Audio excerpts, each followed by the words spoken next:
The Sharks Billiards Association Czech is gearing up for its championship week that's happening from December 16 until the 20th at the Sharks Arena in Quezon City. I heard it's a beautiful arena. I haven't been though, but this milestone event will showcase the country's top billiards players in 5 days of very fierce competition. The players will also play for the league's first ever championship within the esteemed Chino Trinidad Trophy. Joining us live in the studio to talk about the league's championship week, we have with us Sharks Billiards Association founder Hadley Mariano and managing director George Ho, as well as Demosthenes Pulpol and Rodrigo Geronimo of the Taguig Stallions. Good evening, gentlemen. Thank you for joining us on Play by Play. Thank you so much. Hadley, good to see you again. Good evening, good evening. Good to see you. Yeah, last time I saw him, it was still for a different network, different show, but good to have you again and see you here on Play by Play on One News. And George, it's a pleasure. Czech and I were talking about how, for you to visit us, it's an honor. Thank you for being here. Having us. Thank you, George. And sa inyong dalawa, maraming salamat. Kay Plong Plong at kay Edgy. Magandang gabi. Thank you. Maraming salamat. Kamusta? Okay naman? Okay naman kayo? Okay. All right, so we can start with Hadley because syempre kailangan natin malaman, what are you most excited for? Ang lapit na. The SBA Championship Week is approaching. Yeah. Of course, I'm very excited to watch the Taguig Stallions against their opponent. So, of course, this is the culmination of the inaugural season of SBA. That's why it's very exciting. Actually, I haven't slept in 3 days, I think. So, I'm excited to sleep after the finals. Can you say it's all set na? Like 100% ironed out, everything is all ready? You can never be too sure, you know. I like that, yeah. Minsan last moments may nagkakamali. So it's better to be just prepared for anything. Yeah, you're right. George, let's go to you. So we talk about this amazing league that you have and what you've built here, the SBA, Sharks Billiards Association, with a lot of trash talking going. It's generating a lot of buzz. But what are your goals? Like you have for the SBA in terms of, the growth of the sport, one, and also global recognition in the coming years, because it has a lot of promise. Right. So I think most people in the pool world know that the Philippines has the best players in the world and the deepest pool of talent, right? Growing up in Chicago, when I started playing pool in the 90s, I'd already heard about Efren Reyes, right? There wasn't any YouTube yet, but I'd already heard about him. Our goal is, we feel like, pool is having a second renaissance right now. And our goal is to try to grow this league, right? The first season is more of a showcase. It's a proof of concept to the market, right? That this concept works. We want to grow the league, as large as possible. We want to add new teams. In fact, Hadley and I this weekend, we're going to be meeting with potential team owners. Wow. Our draft had 100 players participate, but we can only draft 20. Right? 100? So, yeah. So we can only draft 20. So just right there, you can see, with a roster of 5 teams, that can fulfill a 20-team league, right? So we do have very big ambitions, but we're taking it one step at a time. Yeah, there's a process, and at Tough least competition out there too, huh? Yeah, and you need more teams. If you need someone to fund the teams, my partner right here, Ches Caliton Calao, he can fund the team. She can be. I can be her star player. Owner player. She's nodding. Maybe I will not. play for pizza. Sige. Demosthenes, kay Plong Plong tayo. Yeah. Kay Plong Plong na mahilig pala magtumambling. Hindi naman po. Pero syempre kailangan natin pag-usapan yung mga preparations ninyo. Malapit na nga magsimula. So, kamusta yung preparations and then, ano naman yung mindset ninyo na papasok into the competition?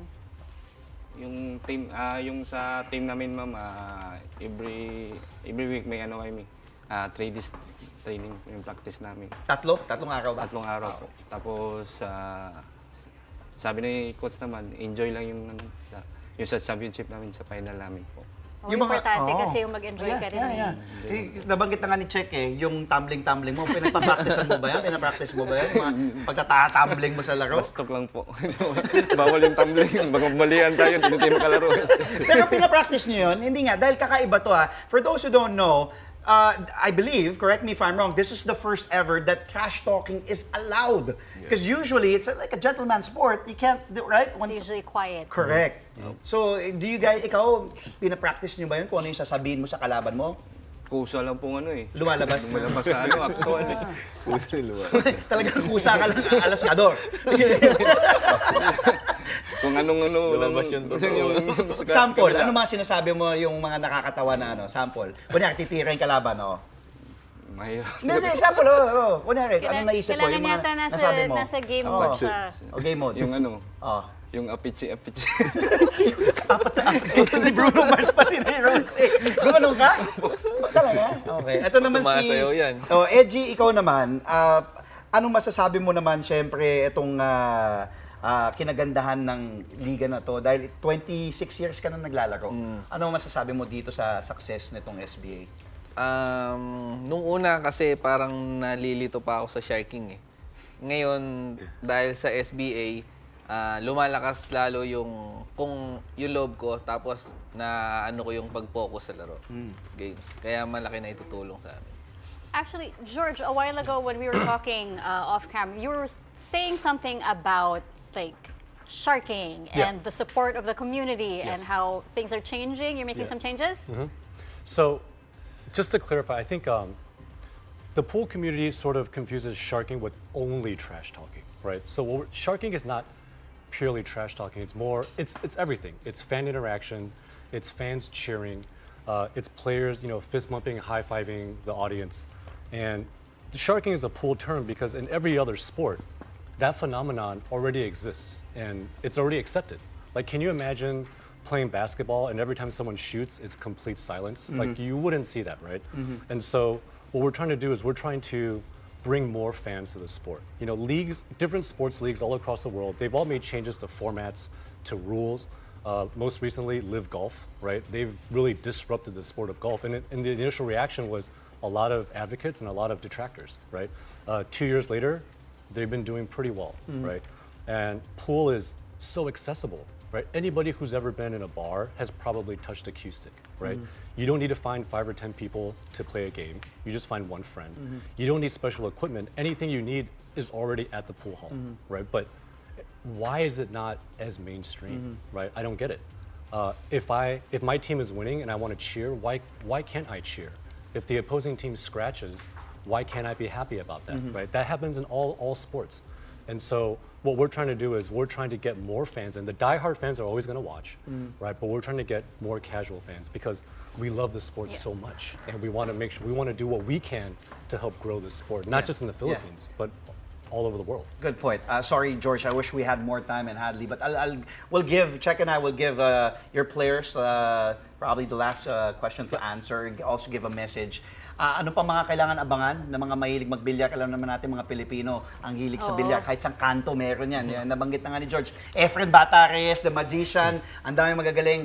Anong gusto nyo sabihin at imbitahan nyo? Sino? Edgy. Long. Edgy, hindi ka masyadong salita eh. Trash talking. I-invite ko lang sana lahat ng fans namin, pati kapitbahay namin. May utang ba sa'yo? I-invite ko lang sila. Okay. Masarap kasing manood sa live kesa sa cellphone or sa... Iba kasing experience, iba yung di ba? experience. And Kasi may trash talking eh. Si Czech, imbitahan mo si Cheska na manood. Yes, manood ko daw. Kung pwede, kung open ang schedule ko, manonood yan. Hindi, kasi hilig talaga natin yun eh. Yes. Siyempre lahat naman, as mentioned nga, lahat naman ng Filipino, pag may nakitang pool hall, matututo, maglalaro with friends. So, siyempre Masaya. sana supportahan natin sila, di ba? Plong, wala ka na gusto sabihin? Luzon, Visayas, Mindanao, manood po kayo ng SBA. Salamat sa sumuporta ng SBA sa buong Pilipinas po. Maraming salamat sa inyo. Yun lang. Paano yung APT mo? APT. Okay. Ginagawa yan. Ginagawa yung APT. Pan-distract na sa kalaban. Thank you. Thank you so much for joining us, Sharks Billiards Association founder Hadley Mariano and Managing Director George Ho, as well as Demosthenes Pulpol and Rodrigo Geronimo of the Taguig Stallions. Thank you so much.